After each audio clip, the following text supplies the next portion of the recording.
Hello students, how are you? Welcome to BKB high tech school. आज मैं आप लोगों को गणित का 4.2 का 2 नंबर क्वेश्चन बताने जा रहा हूं, जिसमें पुनः आप लोग देखेंगे 2 क्वेश्चन है। उदाहरण 2 में उदाहरण 1 में दी गई समस्याओं को हल करें। उदाहरण 1 हम लोग देखेंगे। उदाहरण 1 में 2 क्वेश्चन है और इन 2 क्वेश्चन को हम यहाँ सॉल्व करने की कोशिश करेंगे। प्रश्नावली है 4.2। प्रश्न संख्या हम आप लोगों को बताने जा रहे हैं 2, जिसमें कि उदाहरण 1 के प्रश्न करने हैं। उदाहरण 1 में आप देखेंगे कि 2 प्रश्न है। इसमें मैं अभी पहला प्रश्न बताने की कोशिश कर रहा हूँ।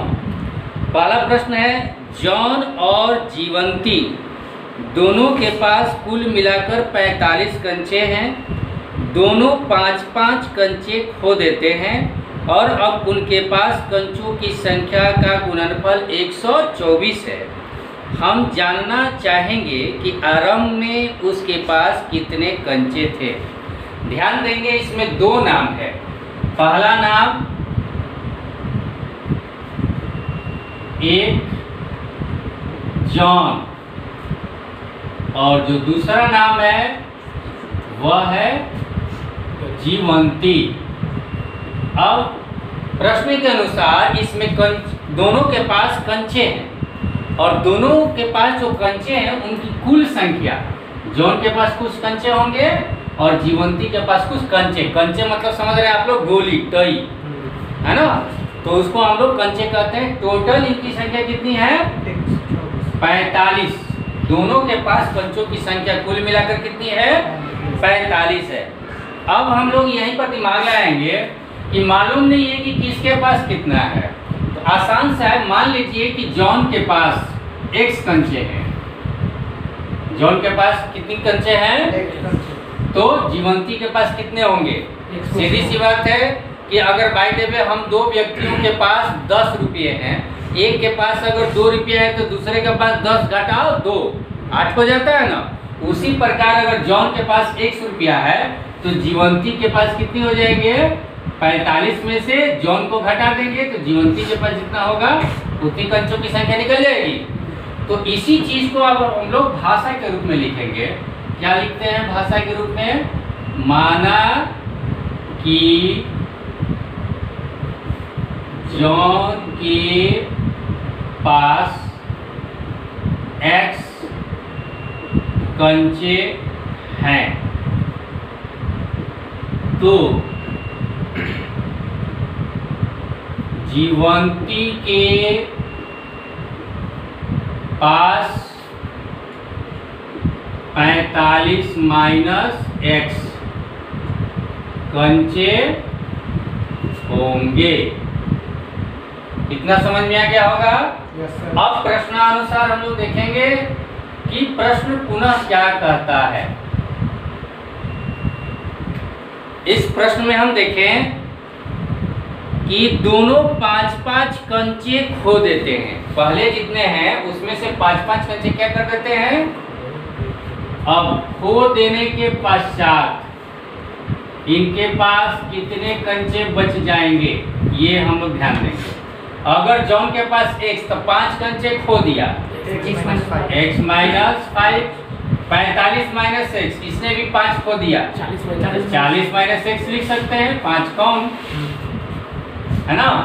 तो कंचे खो दिए। अब कंचे खो देने के बाद कह रहा है, कंचे खो देते हैं, अब उनके पास कंचों की संख्या का गुणनफल कितना है? 124। खो देने के बाद इन दोनों संख्याओं के गुणनफल, यानी प्रश्न अनुसार X minus 5 into 40 minus X is equal to कितना है? 124। कितना समझ में आ गया होगा अब आप लोगों को कि 5-5 कंचे खो दिया तो इतने कंचे बचे।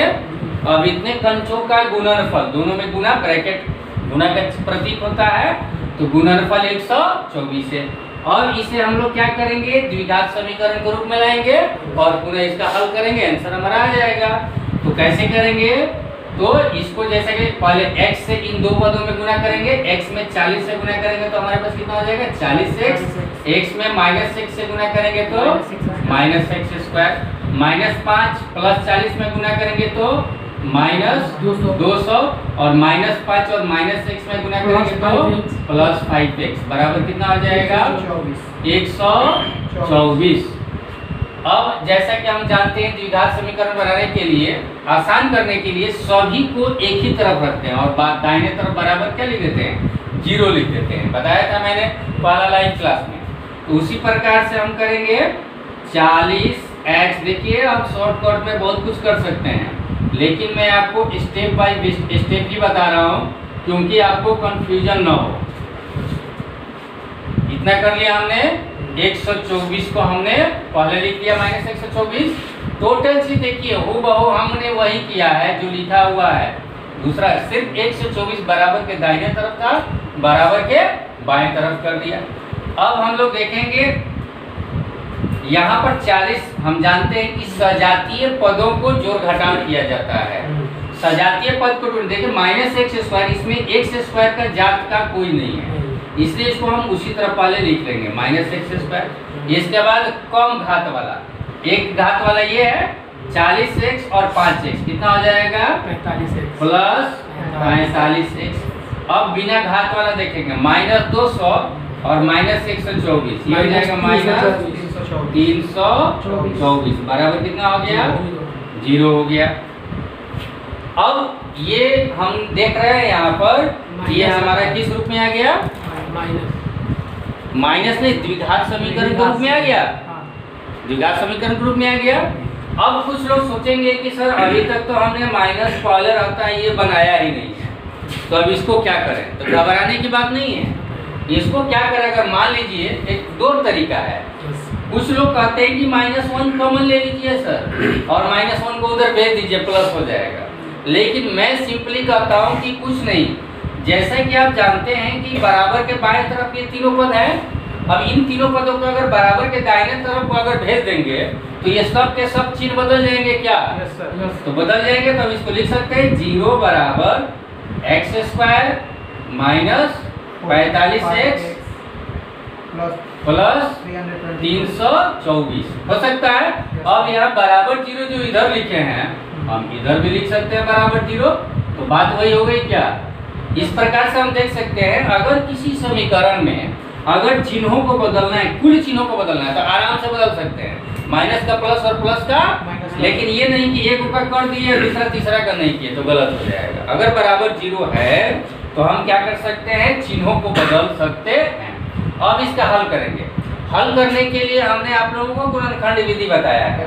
गुणनखंड विधि को जानने के लिए सबसे पहले हम यहाँ क्या करते हैं, x² का गुणांक कितना है 1 है और अचर पद 324 है, 1 और 324 से गुना करेंगे तो हमारे कितना आएगा प्लस 324। अब इसका हमें इस तरह से दो टुकड़ा करना है कि जोड़ने और घटाने पर 45 -45 है, गुना करने पर पुनः 324 आ जाए।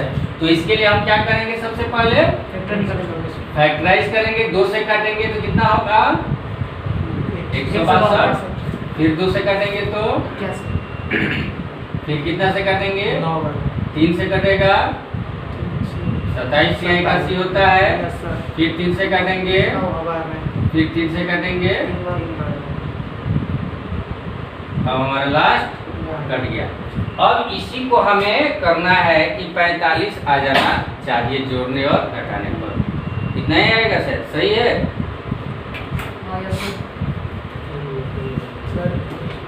हाँ बोलिए। जोड़ने पर आया 45 से 33 के 9 3 27 ये हो जाएगा सर, 3 दूना 6 दूनी 12, 27 और 12 करेंगे तो होगा 27 और 12 नहीं होगा ना। अच्छा तो 2 दूनी के 4 3 12 3 36 और 33 के 9 36 और 9 45 हो जाएगा ना। यस सर 36 और यहाँ कर देंगे हम, देखिए 33 के 9 और 33 के 9 दूनी 18 गुना 36 और 36 9 जोड़ेंगे तो 45 हो जाएगा, yes, और 36 9 में गुना करेंगे 324 भी हो जाएगा। तो आराम से हम यहाँ कर सकते हैं Yes, sir. -45 लाना है, तो दोनों के साथ हम क्या लगा देंगे? माइनस। तो -45 हो जाएगा। Yes, sir. इस प्रकार से हम लिख सकते हैं x² -36x -9x प्लस 324 बराबर। अब यहाँ हम कॉमन ले सकते हैं, x कॉमन लेंगे, Yes, sir. x -36 -9 कॉमन लेंगे, x -36 यहाँ भी हो जाएगा। अब उसी प्रकार से हम देख सकते हैं x -36 एक बार कॉमन ले लेंगे और दूसरी बार लेंगे x -9 बराबर। इस पद को लेंगे x -36 बराबर 0 बटा x -9 होगा। Yes, sir. तो ये बराबर में क्या हो जाएगा 0, और ये -36 को जो बराबर के दाहिने तरफ ले जाएंगे तो x बराबर कितना हो जाएगा 36। Yes, sir. और उसी प्रकार से x -9 को हम भी करेंगे तो x बराबर कितना आ जाएगा 9 आ गया। अब यहाँ समझ सकते हैं ओरिजिनल, जैसे हमने कहा था कि जॉन के पास x कंचे हमने माना था ना, Yes, sir. तो x कंचे यानी किसी को ले लीजिए कितना x बराबर कितना आया है, तो जॉन के पास कितने कंचे हो गए 36. तो जीवंती के पास 9. कुल कितने हो गए 9। या अगर जॉन के पास 9 कहिए तो जीवंती के पास 36 हो जाएगा और कुल योग 45 आ गया। Yes, sir. मुझे उम्मीद है आप लोगों को यह समझ में आ गया होगा। बंद कर दे सर. क्लियर, ये हो गया। हाँ बंद कीजिए।